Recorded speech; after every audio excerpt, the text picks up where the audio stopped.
There is a haunting truth behind the canned laughter echoing on TV. Every night it was often used to drown out the sobs of stars who were slowly withering away beneath their makeup. Behind the brilliance of men of integrity, like Raymond Burr, lay meticulously fabricated private lives where even the deaths of a wife and child were merely pawns in a decades-long charade. The peak of this cruelty was when a comedian had to stand before the lens delivering punchlines in joy on the very day their partner succumbed to AIDS. In that era, a single authentic tear meant signing a death warrant for one's career. From the profound isolation of Paul Lynde to the defiant rebellion of pioneers like Amanda Bearse and Jane Lynch, this is more than just a list of actors. This is an indictment of a glamorous yet blood-stained Hollywood, a place where the price of becoming a screen hero was the cold-blooded execution of your true self. 1. Raymond Burr. A performance greater than Perry Mason.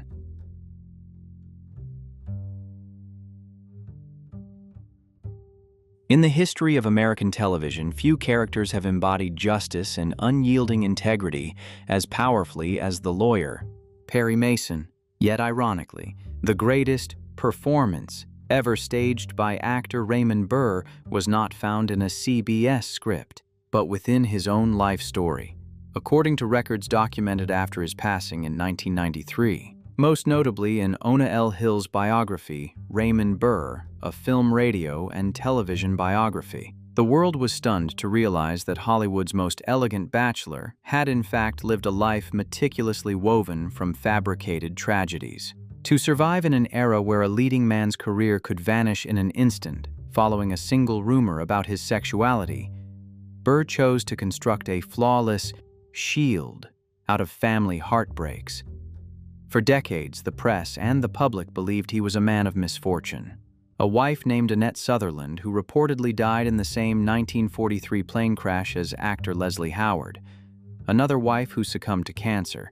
And most agonizingly, a 10-year-old son, Michael Evan, who allegedly died of leukemia. However, subsequent journalistic investigations and accounts from close associates confirmed a staggering truth. Annette Sutherland's name was never on the passenger manifest of that fateful flight, and no records exist to prove that his son Michael ever lived. Why would a powerhouse star like Burr go to such extremes as to kill off non-existent loved ones? The answer lies in the instinct for survival. In the social climate of the 1950s, a man who remained unmarried was subject to constant scrutiny. Rather than allowing the media to question his orientation, Burr chose to play the role of the faithful widower, a man so devastated by loss that he could never again open his heart to another. According to The Hollywood Reporter, this was his way of protecting the privacy of his real relationship with Robert Benavides, a colleague he met on the set of Perry Mason in 1960. Behind the gates of their Sonoma ranch, there was no widowed grief. Instead, there were Burr and Benavides, together, tending to orchid gardens, running a winery, and building a genuine family that spanned over 30 years. Benavides later shared that they lived as a married couple, sharing every joy and hardship, yet they maintained absolute distance whenever a camera was present. At Hollywood parties, Benavides typically appeared only as an assistant or business partner. Burr's dedication to this lifelong role was so profound that even on his deathbed, he fought to protect the secret.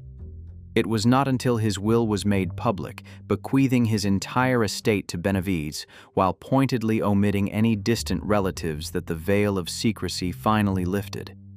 Major publications like the New York Times, in its 1993 obituary, began to acknowledge Benavides as his longtime companion, a subtle and sophisticated euphemism of the time for the truth Burr had guarded his entire life. Reflecting on Raymond Burr's journey, we witness a sacrifice that was as silent as it was harrowing. He did not just play Perry Mason or Ironside on screen. He played Raymond Burr, the straight man, 24/7 before millions of viewers. The integrity Perry Mason displayed in the courtroom was likely a reflection of the iron discipline Burr imposed upon himself to protect both his love and his career. He chose to become a master of fabrication, not out of a desire to deceive, but because the Hollywood of that era was not yet compassionate enough to accept a hero with a different kind of heart. If Raymond Burr's story was a fortified facade built to protect his peace, then in the following generation we witness an even more fascinating paradox. This occurs when a man confidently steps into the light, yet drives the world wild by playing one of the most notorious womanizers in sitcom history. Can talent truly blur the lines between personal identity and character? Let us move on to the story of Neil Patrick Harris. 2. Neil Patrick Harris, the paradox of history's most iconic womanizer. If Raymond Burr was a fortress of secrecy where the bricks were laid with deception for the sake of survival, then Neil Patrick Harris, NPH, represents an entirely different chapter in the Hollywood annals. He did not run. He did not fabricate ghost wives or fictional children. Instead, he took the most spectacular gamble in sitcom history, coming out at the very height of playing one of the screen's greatest symbols of bachelorhood, Barney Stinson, in How I Met Your Mother. According to records from the 2005 to 2006 period, as the show was becoming a global phenomenon, the pressure on the role of Barney Stinson was immense. Barney was more than just a character. He was an ideology of masculinity. Polished suits, supreme seduction, plays, and his trademark catchphrase, legendary. Yet amidst this storm of success, rumors began to swirl. Eschewing the silence of his predecessors on November 4, 2006, NPH issued a staggering statement through People magazine. "I am happy to dispel any rumors or misconceptions. I am quite proud to say that I am a very content gay man living my life to the fullest." This event, as analyzed by the New York Times, served as a true detonator for the television industry at the time. Industry experts feared that audiences would no longer believe in Barney's on-screen flirtations. Could viewers accept an actor who just admitted to loving men in real life while hunting women in every episode? The answer lay in NPH's top-tier acting talent. He proved that sexual orientation is an identity while acting is a skill. NPH refused to let himself be pigeonholed. On the contrary, he imbued Barney Stinson with astonishing depth. In his memoir, Neil Patrick Harris, Choose Your Own Autobiography, he speaks about the total separation between his true self and the character. He understood the rules of the game in sitcoms and respected the audience by delivering the most authentic Barney possible. Barney's charm did not reside in the actor's orientation, but in the confidence and comedic timing that NPH meticulously crafted. Consequently, despite his public coming out, the character of Barney earned 4 Emmy nominations and remained the soul of the show for 9 seasons. The paradox of NPH also extends to how he built his family in the real world. Unlike the isolation of previous generations, NPH and his partner, David Burtka, went public with their relationship, followed by the birth of their twins Harper and Gideon via surrogacy in 2010. Images of their happy family of 4 on the covers of major magazines like Architectural Digest or their viral Instagram posts set a new benchmark for the modern family. According to media experts, NPH achieved what Raymond Burr could only dream of, living truthfully without sacrificing his career. However, NPH's success does not mean the road was paved with roses. In an interview with Rolling Stone, he admitted that coming out brought its own set of invisible barriers. He is rarely cast in leading roles in traditional romantic comedies, rom-coms opposite women. Hollywood still maintains those implicit, dividing walls. Yet rather than lamenting, NPH pivoted to hosting prestigious award ceremonies like the Oscars, Tonys, and Emmys, solidifying his status as an irreplaceable polymath. The presence of Neil Patrick Harris is a steely testament to the changing tides of the era. He is the man who normalized the truth in a world full of airbrushed icons. If Barney Stinson used suits as armor for his insecurity, NPH stripped away that armor to live a vibrant life in the sun. He shattered the prejudice that a gay actor cannot convincingly play a straight man. In reality, he played that role better than anyone else. NPH's legacy is not just the uproarious laughter from the sitcom, but the hope he gave to young actors struggling between the closet and the spotlight. He showed that when you are good enough, the public will love your talent long before they care about who you love. Yet not everyone was fortunate enough to have a legendary and fulfilling ending like Neil Patrick Harris. Before this era of openness arrived, there were artist souls who endured a far more agonizing internal conflict. This was when the laughter on stage became an iron mask concealing an ultimate loneliness and the cold indifference of the very industry that celebrated them. We now enter the zone of sorrow with the story of a hilarious yet deeply melancholic legend, Paul Lynde. 3. Paul Lynde, shattered laughter, behind the sarcasm. Paul Lynde was one of America's most beloved comedians of the 1960s and 1970s, legendary for his role as the flamboyant Uncle Arthur on Bewitched, and as the permanent center square on the game show, Hollywood Squares. Behind the campy wit that became his trademark, Lynde was the embodiment of a classic Hollywood tragedy, a man celebrated by the world for the very personality traits they would have loathed had he dared to give them their true name. According to the detailed biography, Center Square, The Paul Lynde Story, by Steve Wilson and Joe Florensky, Lynde lived in a harrowing state of limbo. He did not hide his sexuality behind a sham family like Raymond Burr, yet he was never permitted to acknowledge it. Audiences adored his flamboyant mannerisms, his snarky tone, and his double entendre-laden innuendos on television. This was, however, a conditional acceptance.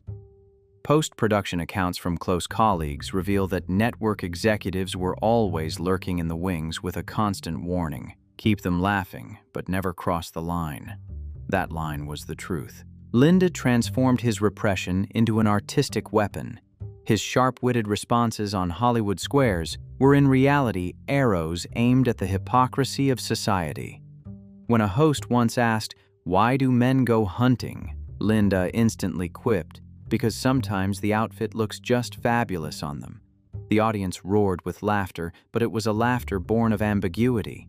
They knew what he was implying, but as long as he never uttered the word gay, they allowed him to exist on the television screens in every American living room. This contradiction took a horrific toll on Lynde's psyche. Sources from The Advocate and interviews with friends following his death revealed that Lynde frequently spiraled into deep depression and heavy alcoholism. Alcohol was his only way to cope with the isolation of an industry that viewed him merely as a jester, while remaining cold to his true self. There were nights when, after filming episodes filled with laughter, Lynde would return to his vast mansion to drink until he blacked out. According to police reports and press accounts from that era, he was arrested multiple times for disorderly conduct while intoxicated. But studios consistently used their power to suppress the news to protect the family image of the shows he headlined. One of the most heartbreaking events testifying to this cold indifference was the death of a young friend, James Beau Courtwright, in 1965. Courtwright fell from the balcony of Lynde's hotel room in San Francisco. Although police concluded it was an alcohol-related accident, the event terrified Lynde, driving him even further into the shadows. He understood that one small slip-up would turn his private life into the poison that would end the career he had painstakingly built. Paul Lynde's pain also stemmed from the fact that he never found an authentic love he could take public. While his straight leading man colleagues were celebrated for their romantic marriages, Lynde had only brief clandestine affairs fraught with suspicion. As the renowned cultural critic Vito Russo noted in The Celluloid Closet, Lynde was a victim of a gilded cage system. Hollywood granted him wealth, fame, and popularity, but the price was the deprivation of his right to love and be respected as an equal. On January 11, 1982, Paul Lynde was found dead of a heart attack at his home in Beverly Hills at the age of 55. He died alone. His solitary death was a somber end to a life spent making the world laugh while being unable to find joy for himself. According to the New York Times, in his final years, Lynde attempted to shift his image to take on more serious roles, but Hollywood had pigeonholed him into the flamboyant jester persona. He was trapped in the shadow of his own creation, a character the public loved, but a man no one wanted to truly touch. Paul Lynde's invisible sacrifice paved the way for future camp icons by turning difference into a mainstream comedic language. But the price he paid was staggering loneliness, addiction, and a shattered heart. Lynde did not have the fortune of the generations that followed to be able to smile and say, "This is who I am." He could only sow seeds of truth into bitter jokes, hoping that one day the world would understand the agony hidden behind the heavy layers of stage makeup. The tragedy of Paul Lynde is a sigh that lingered for decades, while the pain of the next person on this list was a choked sob in the midst of peak glory. Imagine an artist standing under the spotlight delivering the most hilarious lines to make millions laugh while their heart is bleeding for a partner who has just passed away in silence due to the ghost of the era, the AIDS crisis. This is the gut-wrenching pain that Jim J. Bullock had to endure to protect the perfect facade that Hollywood demanded. 4. Jim J. Bullock, heartbreaking laughter in the midst of a pandemic. In the history of television, few contrasts have been as brutal as Yowie. The life of Jim J. Bullock in the mid-1980s. While playing Monroe Ficus in the hit sitcom Too Close for Comfort, Bullock became a sensation with his boisterous high energy and somewhat naive performance.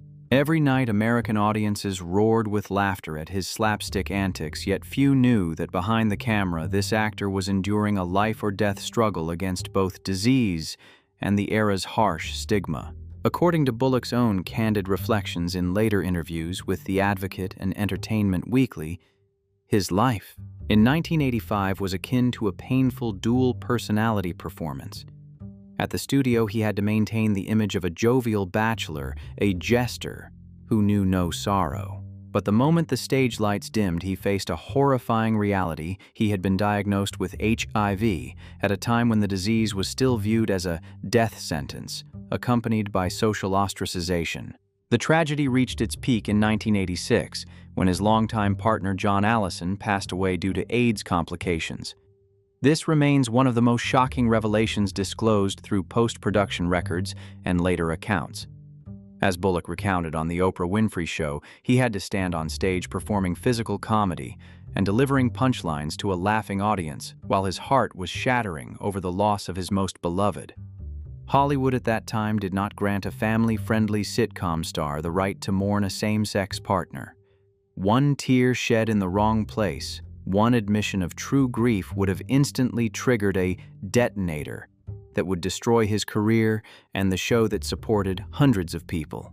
The price of silence that Bullock paid was ultimate loneliness amidst his own fame.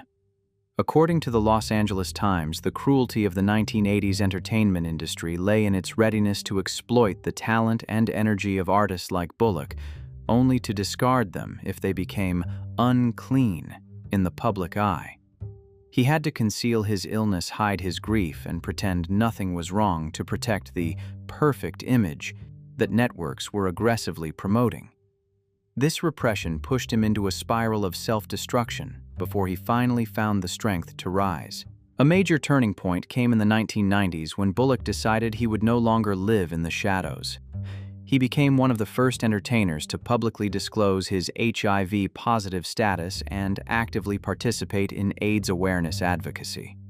In a conversation with POZ magazine, he admitted that coming out was not just about self-liberation, but also about honoring those who had to pass away in silence, like John Allison.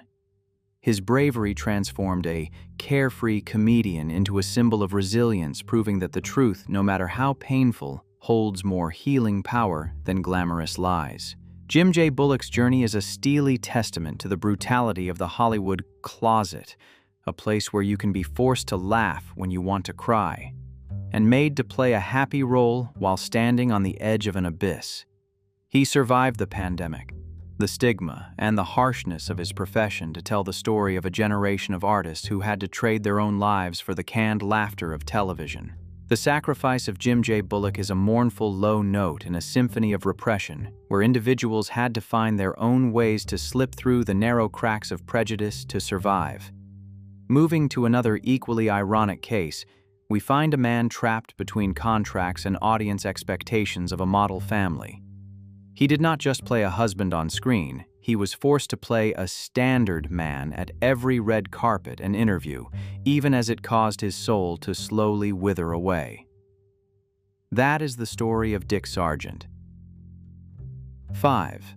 Dick Sargent, America's Husband, and the Sentence of Insincerity.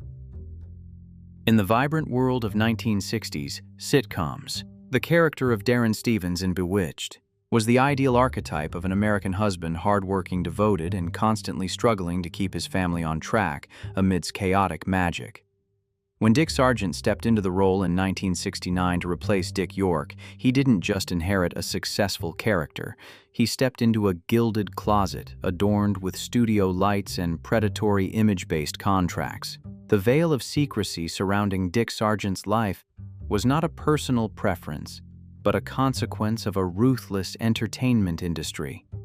According to documents released after he came out in 1991 in Entertainment Weekly, Sargent lived under agonizing repression for over 2 decades.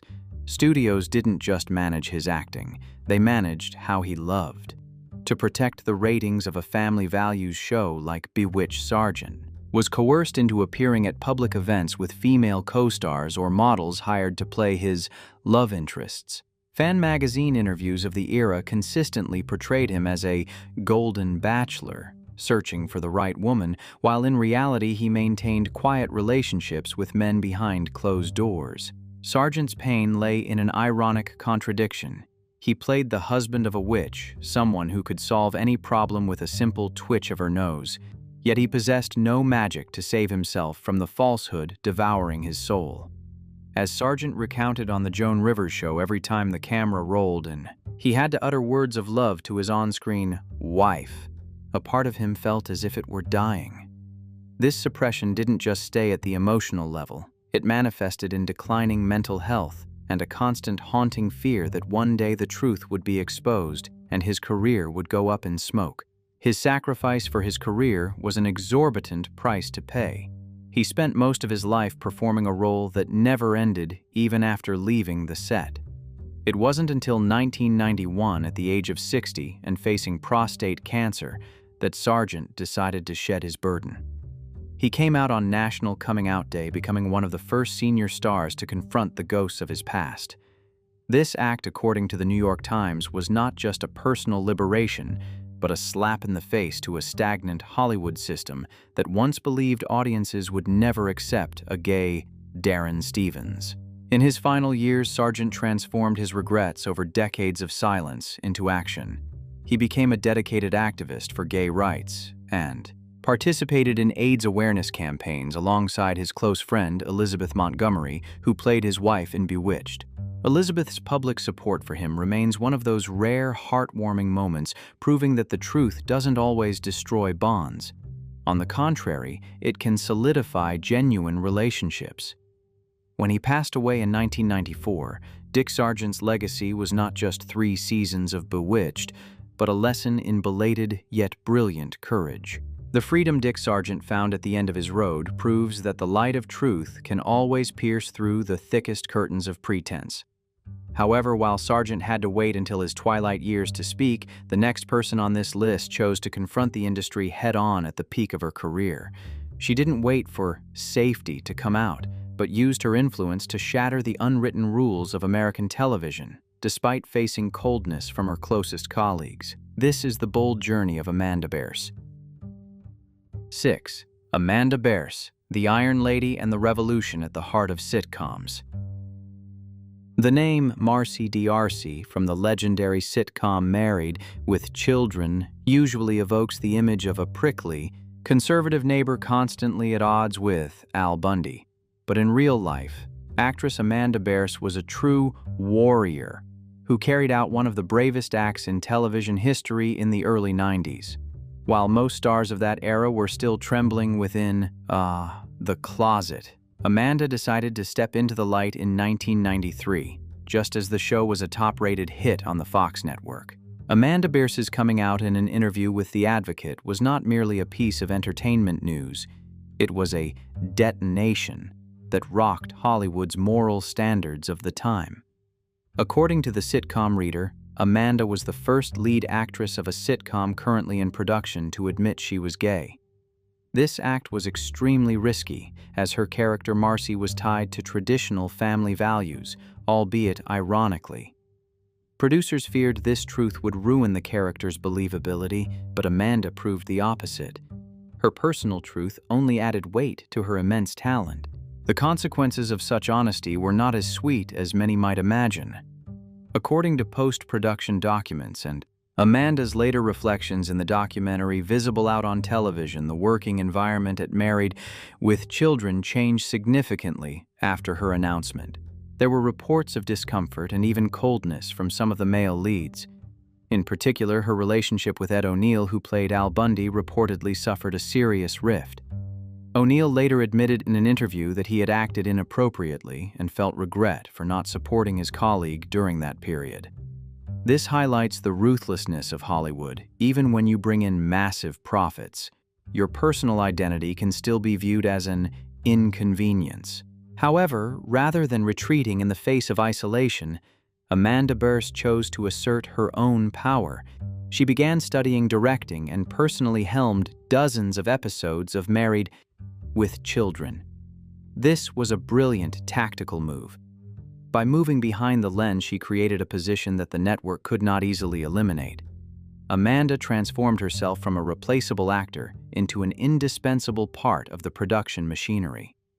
According to Variety, her pivot to directing paved the way for many LGBTQ+ artists to take control of their own careers rather than depending entirely on the whims of the studios. Amanda's private life after coming out also became a powerful message. She adopted a daughter and built a public, yet unassuming family in the heart of glamorous Hollywood. Her steadfast refusal to put on an act turned her into a pioneering icon. Cultural critics suggest that without Amanda's courageous step in 1993, we might have waited much longer for Ellen DeGeneres' breakthrough years later. Amanda didn't just protect herself. She protected the right to exist for an entire generation of women in the entertainment industry. The legacy of Amanda Bearse is a reminder that freedom is never handed out. It must be seized through sacrifice and perseverance. She chose to face coldness in exchange for peace of mind, and in the end she won. She proved that a sitcom star can be both a source of laughter and a flesh-and-blood human being with values that cannot be distorted by any contract. Amanda Bearse's decisive action created a massive crack in Hollywood's wall of prejudice, allowing the first rays of truth to pour in. But the fight for freedom did not just happen through explosive declarations. It was also a process of persistent osmosis by artists who lived authentically from the start of their careers. In the next generation, we see a woman who didn't need media shocks to assert herself, but used her sheer confidence and exceptional talent to make the world revolve around her. This is the story of a power icon for a new generation, Jane Lynch. 7. Jane Lynch, the power of self-esteem and a belated glow. While her predecessors had to trade their entire lives to guard a secret or wait until their twilight years to speak out, Jane Lynch stands as a testament to Hollywood's proud transformation. She didn't choose to create a media explosion to come out. She simply lived authentically from the moment she entered the entertainment industry in the 1980s. This natural, unguarded openness is exactly what transformed Jane into one of the most powerful and enduring icons of modern sitcoms. In her memoir, Happy Accidents, Jane Lynch admits that being out from the start was not a strategic move, but a soulful necessity for survival. She understood that the cost of acting in real life would be the devastating destruction of her creative abilities. However, the price of truth was far from cheap. For over 2 decades, Jane was stuck in obscure supporting roles, nameless characters in a long string of television series. At that time, Hollywood still didn't know where to place a tall actress with a deep voice and an openly gay identity within the traditional leading lady palette. According to the New York Times, her career was a persistent marathon where she used her talent to force producers to change their scripts for her rather than the other way around. The greatest turning point came in 2009 with the arrival of Sue Sylvester in Glee. This was a classic antagonist, ruthless, sharp-tongued, yet utterly captivating. Jane Lynch transformed a potentially loathsome role into a pop culture icon. She earned an Emmy, a Golden Globe, and a Screen Actors Guild Award thanks to this masterful portrayal. Most importantly, the audience loved Sue Sylvester not because of the actress's orientation, but because of the razor-sharp delivery Jane brought to every line. The success of Glee proved a new truth.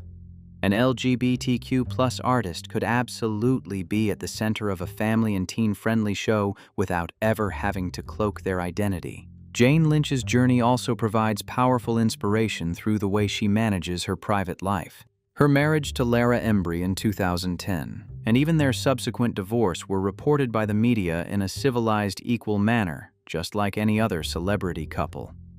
According to The Advocate, Jane played a pivotal role in normalizing the image of gay individuals in the eyes of the American public.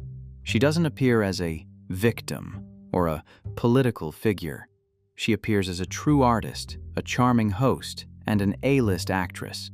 Reflecting on Jane Lynch's journey, we see that perseverance has triumphed over prejudice.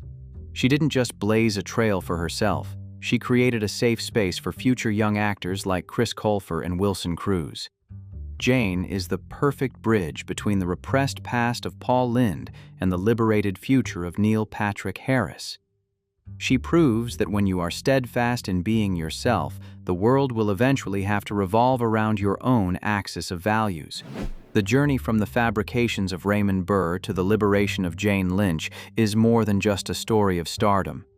It is an indictment of an era when Hollywood used glamour to shackle the true self.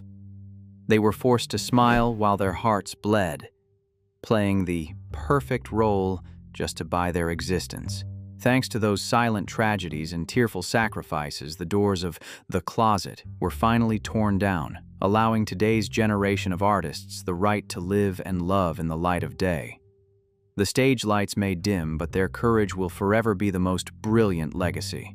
What do you think about the price these stars had to pay? Were they victims of their time or silent heroes who paved the way? Leave your thoughts in the comments below so we can discuss. Like and subscribe to continue uncovering the shocking secrets behind the velvet curtains of Hollywood. Goodbye, and see you in the next video.